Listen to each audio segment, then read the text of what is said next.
যে বাড়ি থেকে 18 বছর আগে আমার মাকে ডিভোর্স দিয়ে তাড়িয়ে দিয়েছিল, আজ সেই বাড়িতে আমি বউ হয়ে ঢুকেছি। আমার শ্বশুর শাশুড়ি আমাকে বরণ করে নেবার জন্য দরজায় দাঁড়িয়ে আছে। আমি আর আমার স্বামী বিজয় আমার শ্বশুর শাশুড়িকে সালাম করলাম। আমার শ্বশুর বলল, বেঁচে থাকো মা, বেঁচে থাকো, এই নাও মা তোমার সালামি। বলেই আমার শ্বশুর আমাকে বেশ কিছু টাকা হাতে গুঁজে দিলেন। তারপর আমি শাশুড়িকে সালাম করতে গেলে শাশুড়ি আমাকে বুকে টেনে নিয়ে বললেন, তোমার স্থান তো পায়ে নয়, তোমার স্থান আমার বুকে। তোমাকে আমি ছেলের বউ মনে করব না, তোমাকে নিজের মেয়েই মনে করব।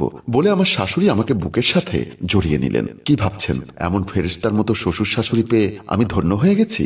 ভদ্র মুখোশের আড়ালে এদের আসল চেহারা একটু পরেই টের পাবেন। আমার শ্বশুর বলল, যাও রাবেয়া, বৌমাকে ওনাদের রুমে নিয়ে যাও। তারপর আমার শাশুড়ি আমাকে ভেতরের রুমের দিকে নিয়ে গেলেন। ফুলে সাজানো একটা বাসর ঘরে এনে আমাকে বসালেন। আমাকে খাটের মাঝখানে বসিয়ে দিয়ে আমার শাশুড়ি বললেন, বৌমা তুমি একটু বসো, আমি তোমার জন্য কিছু খাবার দাবারের ব্যবস্থা করি। বলেই আমার শাশুড়ি চলে গেলেন। তার মুখে শুনেছিলাম এই ঘরটাতেই নাকি মা আর বাবা থাকতেন। এই ঘরের প্রতিটি দেওয়ালে যেন আমি আমার মায়ের মুখ দেখতে পাচ্ছি। আমার বাবা ছিল আমার শ্বশুরের আপন ছোট ভাই। আজ থেকে 18 বছর আগে আমার বাবা যখন আমার মাকে বিয়ে করে এই ঘরে এসেছিলেন, তখন আমার শ্বশুর শাশুড়ি ড্রয়িং রুমে বসা ছিলেন। আমার বাবার সাথে আমার মাকে দেখে আমার শ্বশুর নাকি বলেছিল, এ বাবু তুই কাকে নিয়ে আসলি? ভাইয়া আমি প্রিয়াকে বিয়ে করেছি। প্রিয়া আমার বড় ভাই আর ভাবিকে সালাম করো। আমার মা যখন আমার শাশুড়ি আর শ্বশুরকে সালাম করতে গিয়েছিল, তখন নাকি আমার শ্বশুর ঝাড়ি দিয়ে বলল, অসম্ভব, রাস্তা থেকে একটা মেয়েকে বিয়ে করে নিয়ে আসবি আর তাকে আমি ভাইয়ের বউ হিসাবে মেনে নিব, সেটা কি করে ভাবলি? পাশে দাঁড়িয়ে থাকা আমার শাশুড়ি বলেছিল, আহা এমন করছো কেন?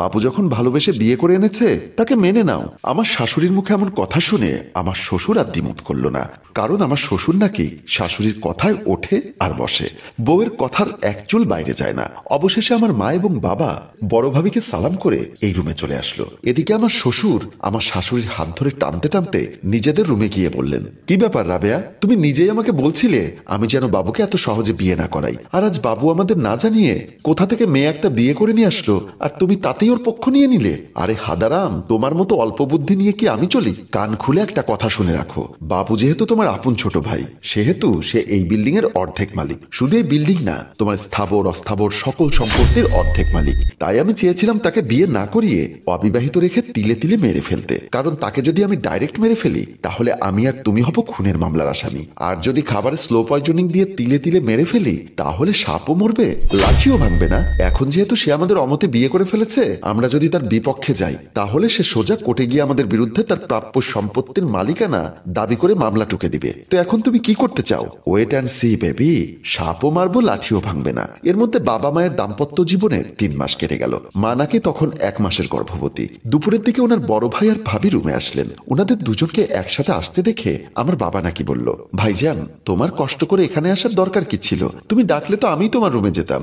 আমার শ্বশুর কিছু বলতে যাবে, এর মধ্যে আমার শাশুড়ি ওনার মুখ থেকে কথা কেড়ে নিয়ে বলল, তোমরা নতুন বিয়ে করেছো, আর তাছাড়া তোমার বউ 1 মাসের গর্ভবতী। এই মুহূর্তে বেশি নড়াচড়া করাটা উচিত হবে না, তাই বাধ্য হয়ে তোমার ভাই আর আমি তোমার কাছে আসলাম। কি জন্য এসেছো ভাবি? কোনো সমস্যা?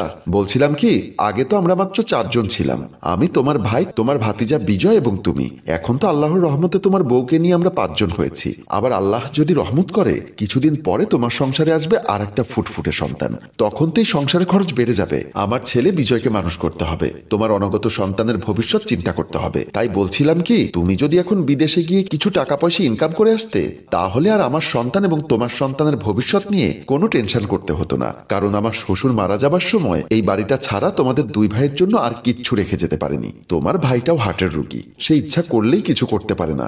ভাবি তোমার সব কথা বুঝলাম, কিন্তু আমি যে বিদেশ যাব সে টাকা কোথায় পাবো? ও নিয়ে তোমার টেনশন করতে হবে না ভাই, আমার জমানো কিছু টাকা আছে আর কিছু গহনা আছে, ওগুলো আমি তোমার হাতে তুলে দিব। তুমি বিদেশ গিয়ে অনেক টাকা ইনকাম করতে পারলে তখন না হয় ভাবিকে সবকিছু আবার নতুন করে গড়ে দিও। সেদিন বড় ভাই আর বড় ভাবির মুখে এমন মিষ্টি কথা শুনে আমার বাবা ওনাদের দুর্বিসন্ধিটা বুঝতে পারেনি। তাই একরকম মায়ের অনিচ্ছা সত্ত্বেও মাকে এই অবস্থায় রেখে বাবা বিদেশ যেতে রাজি হয়ে যায়। অল্প দিনের মধ্যেই বাবার বিদেশ যাওয়ার দিনক্ষণ চলে আসে। বাবা বিদেশ যাওয়ার সময় আমার মাকে ওনার বড় ভাবির হাতে তুলে দিয়ে বললেন, ভাবি আমি তোমাদের কথা মতো বিদেশ চলে যাচ্ছি, আর তোমার হাতে রেখে যাচ্ছি আমার আমানত। তুমি প্রিয়াকে এবং আমার অনাগত সন্তানকে দেখে রেখো, ওদের নিয়ে তোমার কোনো চিন্তা করতে হবে না ভাই। তুমি ঠিক মতো বিদেশে পৌঁছে মন দিয়ে কাজ করে তোমার অনাগত সন্তান আর আমার বিজয়ের ভবিষ্যৎ সুন্দর করার ব্যবস্থা করো। আমার শ্বশুর বলল, বাবু আর দেরি করা ঠিক হবে না, এয়ারপোর্টের রাস্তায় জ্যাম পড়ে, বাংলাদেশ সময় 4:30টায় তোর ফ্লাইট, এখন 2:45 বাজে, তাড়াতাড়ি চল। বলেই বাবাকে নিয়ে আমার শ্বশুর এয়ারপোর্টের উদ্দেশ্যে চলে যায়। মা তখন ঘুণাক্ষরেও টের পায়নি এটাই স্বামীর সাথে তার শেষ দেখা। দেখা। বাবা আস্তে আস্তে সিঁড়ি বেয়ে নামতে নামতে মায়ের দৃষ্টির আড়ালে চলে গেলেন। বাবা বিদেশ যাবার 4 মাস পরে যখন আমার মা 5 মাসের অন্তঃসত্ত্বা, তখন নাকি একদিন রাতে মা একা রুমে শুয়েছিলেন। হঠাৎ আমার শ্বশুর শাশুড়ির চিৎকার চেঁচামেচি শুনে মায়ের ঘুম ভাঙল। মা চোখ খুলে দেখে বড় ভাই আর বড় ভাবে মোবাইল নিয়ে ওনাকে ভিডিও করছেন। মা ঘাড় ঘুরিয়ে দেখে মায়ের পাশে শুয়ে আছে কাজের ছেলে ফাহিম। ফাহিমকে দেখে মা শোয়া থেকে উঠে যায়। আমার শাশুড়ি নাকি বলেছিল, ওঠার কি দরকার, স্বামীকে বিদেশ পাঠিয়ে কাজের ছেলেকে নিয়ে ঘুমিয়ে আছো, মনে করেছো আমরা অন্ধ, কিছুই টের পাবো না? আমার শ্বশুর তখন গলা টেনে বলল, ছি ছি ছি বাবুর বউ, আমার ভাইটা বিদেশ গিয়েছে মাত্র 4 মাস, এর মধ্যেই তুমি নিজেকে কন্ট্রোল করতে পারলে না, শেষ পর্যন্ত বাড়ির কাজের ছেলেটাকে নিয়ে শুয়ে আছো। বিশ্বাস করুন ভাইজান, ফাহিম কখন আমার রুমে এসেছে সেটা আমি জানি না। পাশ থেকে ফাহিম বলল, কেন ভাবি, গত রাতে আমি যখন রান্নাঘরের কাজগুলো করছিলাম তখন তো আপনি গিয়ে বলেছিলেন, ফাহিম স্বামীকে ছাড়া একা রাতে ঘুমোতে আমার কষ্ট হয়, আজ রাতে তুই একটু আসিস আমার রুমে। তারপর আমি যখন রুমে আসলাম, আমাকে দিয়ে একবার আপনার মনের আশা মিটিয়ে তৃপ্তি পেলেন না, আপনি বললেন শেষ রাতে আর একবার আপনার জন্য থাকতে, তাই আমাকে যেতে দিলেন না, আর এখন বলছেন আপনি কিছুই জানেন না। আমার মা তখন নিরুপায় হয়ে নিজের পেটের উপর হাত রেখে বললেন, আমার গর্ভের সন্তানের কসম ভাইজান, বিশ্বাস করুন এমন কিছুই আমি জানি না। আমার শাশুড়ি তখন বলেছিল, চোরের মায়ের বড় গলা, ধরা পড়ে যাওয়াতেই এখন গর্ভের সন্তানের কসম খাচ্ছে, অত সব আমরা বুঝি না, আজ এই ভিডিও বাবুকে পাঠিয়ে দিব, তারপর দেখবো সে এটার কি বিচার করে। আমার শ্বশুর তখন বলল, এক কাজ করো রাবেয়া, ওর মোবাইলটা তুমি কেড়ে নাও, না হয় যেভাবে মায়া কান্না দেখিয়ে আমার ভাইকে বিয়ের আগে বশ করেছিল, ঠিক একই রকম ন্যাকামো করে বিদেশে আমার ভাইকে আবার কাবু করে ফেলবে, তখন আমার ভাই মনে করবে তার বউয়ের জন্য আমরা ষড়যন্ত্র করছি। আমাদের কথা বিশ্বাস নাও করতে পারে, এতদিনে তোমার মাথায় বুদ্ধি এলো, একটা কথার মতো কথা বলেছ। বলেই সেদিন আমার শাশুড়ি বালিশের নিচ থেকে আমার মায়ের মোবাইলটা নিয়ে গেল, কাজের ছেলেটা ওনাদের সাথে চলে গেল, আর আমার মা হঠাৎ করে এমন একটা ঘটনা ঘটে যাবে সেটা সে কল্পনাও করতে পারেনি, তাই এখন সে কিংকর্তব্য বিমূঢ়ের মতো হয়ে বসে আছে। এরপরের দিন আমার মা জায়নামাজের পাটি বিছিয়ে বসে বসে কোরআন শরীফ পড়ছিলেন। এমন সময় আমার শ্বশুর আর শাশুড়ি এসে একটা ডিভোর্স লেটার আমার মায়ের হাতে দিয়ে বলল, কোরআন তেলাওয়াত তোমার বাপের বাড়িতে গিয়ে করো, এই নাও, আমার দেবর বিদেশ থেকে তোমাকে তালাক দিয়েছে। কথাটি শুনে আমার মায়ের মাথায় যেন আকাশ ভেঙে পড়ল।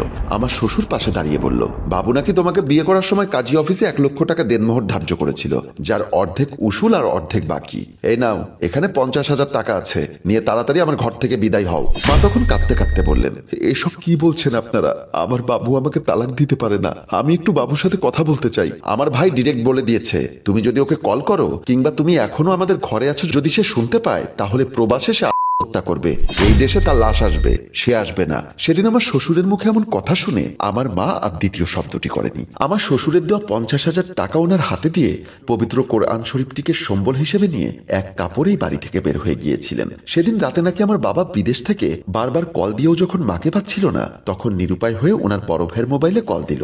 তখন আমার শ্বশুর আর শাশুড়ি আপদ বিদায় করে মনের শান্তিতে ঘুমাচ্ছিল।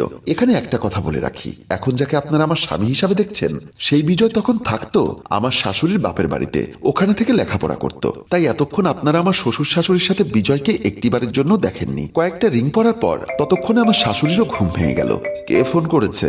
আমার শাশুড়ির প্রশ্ন শুনে শ্বশুর বলল, বিদেশের নাম্বার দেখে মনে হচ্ছে বাবু ফোন করেছে, তাড়াতাড়ি রিসিভ করো, দেখো ওই হারামজাদি না জানি বাপের বাড়িতে গিয়ে তাকে ফোন করেছেন। আমার শ্বশুর যখন কলটা রিসিভ করে কানে দিল, সাথে সাথে আমার বাবা বলল, আসসালামু আলাইকুম ভাইজান, কেমন আছেন? ওয়ালাইকুম আসসালাম, তেমন ভালো নেই। কেন ভাইজান, কি হয়েছে? সব কথা তো আর মোবাইলে বলা যায় না, আর তাছাড়া তুই আছিস বিদেশে, ও সব কথা শুনলে তুই আবার ওখানে থাকতে পারবি না। কি হয়েছে ভাইজান, আমাকে বিষয়টা খুলে বলুন, তুই বছর 2 পরে বিদেশ থেকে আসলে সব জানতে পারবি। প্রিয়া কোথায়? তাকে পাচ্ছি না, তার মোবাইলটা আজ 2 দিন ধরে বন্ধ, তুই বিদেশ থেকে আসলে তখন তোকে সব কথা খুলে বলবো, এখন তুই টেনশন না করে ওখানে কাজ কর, বলে আমার শ্বশুর মোবাইলের লাইনটা কেটে দিলেন। এদিকে বিদেশের মাটিতে বাবার টেনশনটা আরো বেড়ে গেল। বাবা কিছুটা ঘটনা আজ করতে পেরেছেন, তাই বাবা সিদ্ধান্ত নিলেন যত দ্রুত সম্ভব দেশে আসবেন। এরপর একদিন বিকালবেলা বাবা আগে থেকে কাউকে খবর না দিয়ে হুট করে ঘরে এসে ঢুকলেন। আমার শ্বশুর শাশুড়ি তখন ড্রয়িং রুমে বসে পান চিবোচ্ছিলেন। হঠাৎ করে বাবাকে ড্রয়িং রুমে ওনাদের সামনে দেখে ওনারা চমকে উঠলেন। আমার শ্বশুর বলল, আরে বিজয়, তুই কথা নেই বার্তা নেই হুট করে বিদেশ থেকে চলে আসলি, ব্যাপার কি? নিজের টাকা খরচ করে যায়নি তো, গিয়েছে তো আমার জমানো টাকা এবং গহনা বিক্রির টাকা খরচ করে, ইনকাম হোক বা না হোক, তার বিদেশ থেকে ফিরে আসতে কি গায়ে লাগবে? আমার শাশুড়ি মায়ের এমন খোঁচা মারা কথা শোনার পরেও বাবা জিজ্ঞাসা করলেন, ভাইজান আমার স্ত্রী প্রিয়া কোথায়?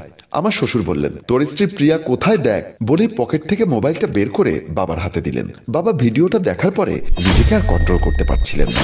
বাবার মনে হতে লাগলো অনেক বড় একটা পাথর বাবার বুকে চাপা দিয়ে রেখেছে কেউ। আমার শাশুড়ি মা বলল, কত করে বলেছে চাকরের সাথে যা হবার হয়ে গেছে, অন্তত পেটের সন্তানের দিকে তাকিয়ে বাবু সংসার ছেড়ে যেও না। কিন্তু কে শোনে কার কথা? আমাকে সাফ বলেছে, খেতে না পেয়ে বিয়ে করিনি, স্বামী সুখ আদর ভালোবাসার জন্য বিয়ে করেছি। সেই স্বামী যদি তার জীবন যৌবন প্রবাসে কাটিয়ে দিবে, তাহলে আমার আর সংসার করে লাভ কি? তার চেয়ে বরং আমি এই চাকরের হাত ধরেই পালিয়ে যাই। বলেই আমাদের কাজের ছেলে ফাহিমের হাত ধরে তোর বউ চলে গেছে। বড় ভাই আর ভাবির কাছ থেকে এমন কথা শুনে এবং ভিডিওতে নিজের সচ্চোখে চাকরের সাথে মাকে শুয়ে থাকতে দেখে বাবা আর বিশ্বাস না করে থাকতে পারল না। হঠাৎ করে এমন একটা ধাক্কা খাওয়ার কারণে আমার বাবা সাথে সাথে স্ট্রোক করে ফেললেন। শুনেছি ওখানেই নাকি বাবা শেষ নিঃশ্বাস ত্যাগ করেছেন। হ্যালো ভিউয়ার্স, এই ছিল আমার বাবা আর মায়ের কাহিনী। আমি সেই ডিভোর্সি মায়ের প্রতিশোধ নিতে কলেজ জীবনে নিজে থেকে বিজয়কে প্রেমের প্রপোজাল করেছিলাম এবং বিজয়ও আমার টোপ লুফে নিল, যার ফলে আমি আজ বউ সেজে এই বাসর ঘরে বসে আছি। আমি যখন বাসর ঘরে বসে অতীতের কথাগুলো ভাবছিলাম, তখন দেখলাম বিজয় এসে রুমের দরজা লাগিয়ে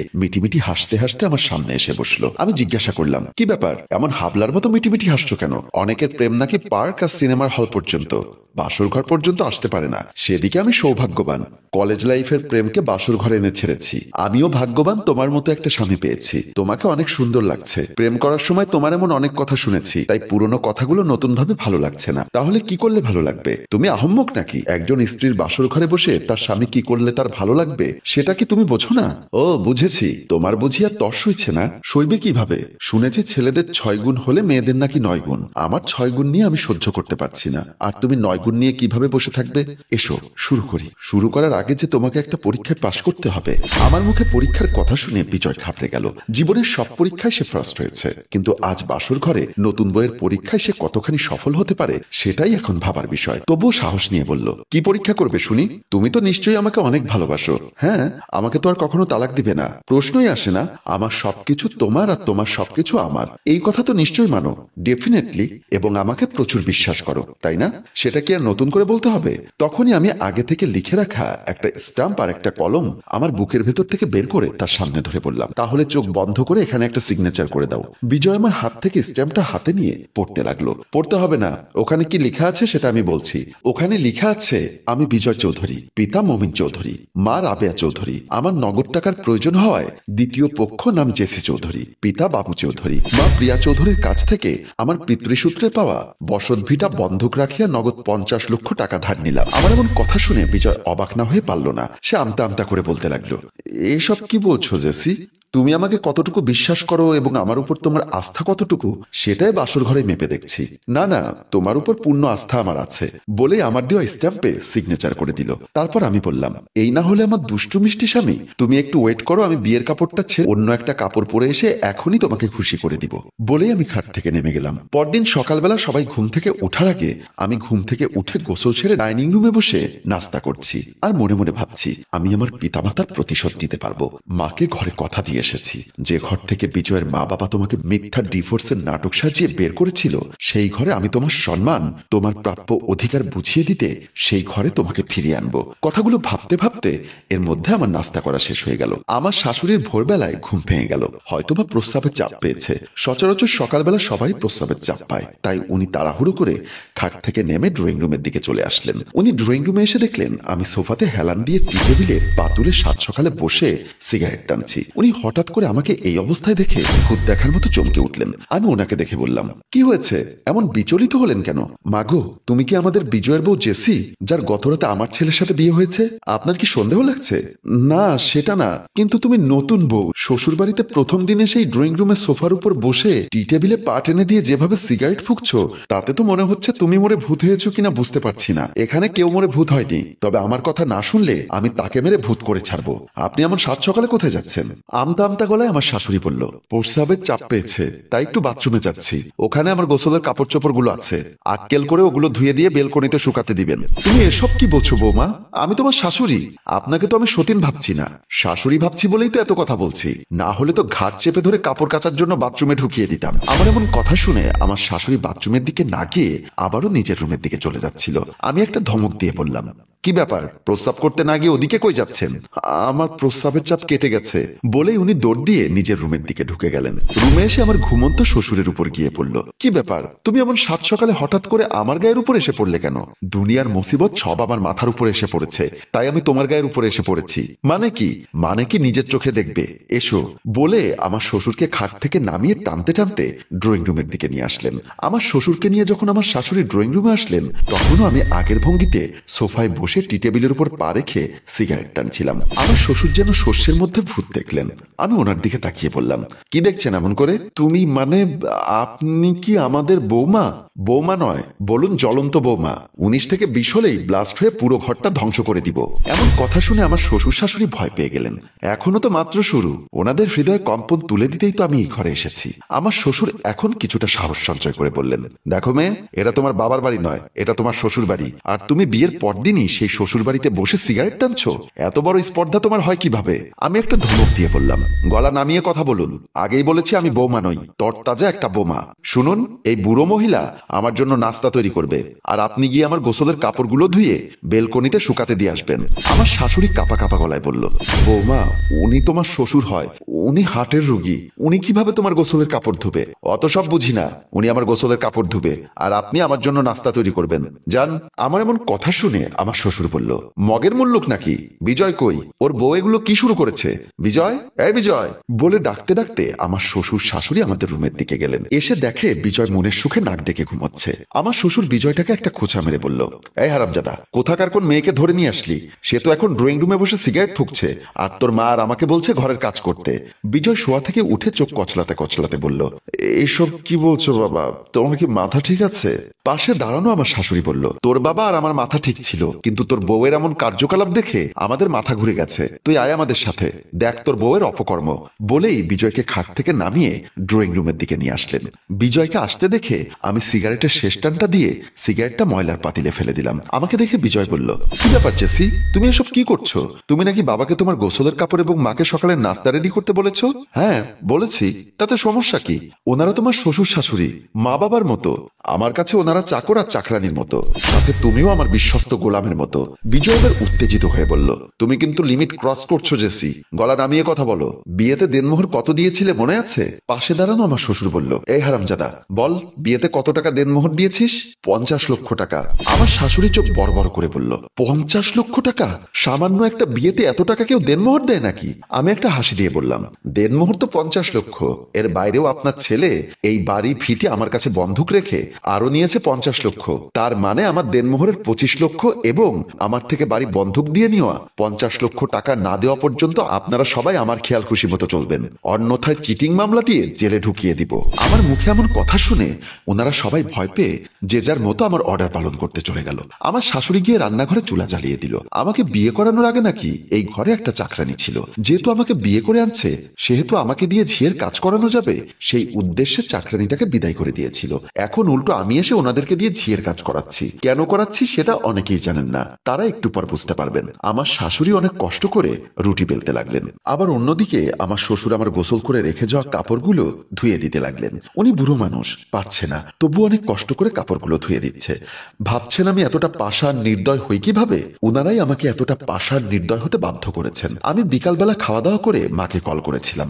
গতকাল থেকে মায়ের সাথে আমার কথা বলা হয়নি, তাই মায়ের সাথে কথা বলছিলাম। এমন সময় আমার শ্বশুর শাশুড়ি বিজয় এসে আমার রুমে বাধ্যগত চাকরের মতো মাথা নিচু করে দাঁড়িয়ে রইল। আমি মার সাথে কথা বলা শেষ করে মোবাইলের লাইনটা কেটে দিয়ে ওনাদের উদ্দেশ্যে বললাম, কি ব্যাপার, ঘরের কাজ না করে আপনারা সবাই এখানে কেন?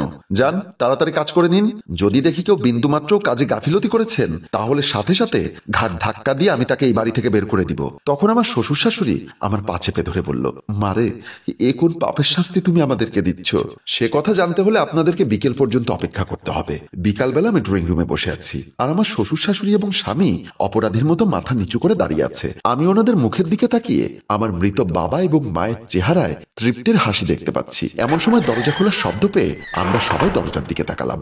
আমার মাকে এত বছর পর ঘরে ঢুকতে দেখে আমার শ্বশুর শাশুড়ি চমকে উঠল। আমার শ্বশুর বলে ফেলল, বাবুর বউ তুমি? হ্যাঁ আমি, আর জেসি হচ্ছে আপনার ছোট ভাই বাবুর একমাত্র কন্যা। আমার শ্বশুর শাশুড়ির বুঝতে বাকি রইল না আমি ওনাদেরকে কিসের শাস্তি দিচ্ছি, তাই ওনারা দৌড়ে এসে মাকে ধরে বলল, বোন তুমি আমাদেরকে বাঁচাও, একমাত্র উপরে আল্লাহর নিচে তুমি ছাড়া আমাদেরকে কেউ বাঁচাতে পারবে না। আমার শ্বশুর শাশুড়ি এমন অসহায় আত্মসমর্পণ দেখে আমি স্বস্তির নিঃশ্বাস ফেললাম। হ্যালো ভিউয়ার্স, আপনারা কমেন্ট করে লিখে দিন জেসি কি কাজটা ভালো করেছে নাকি ঠিক করেনি। আপনাদের প্রত্যেকটি কমেন্ট আমাদের কাছে মহামূল্যবান এবং গুরুত্বপূর্ণ।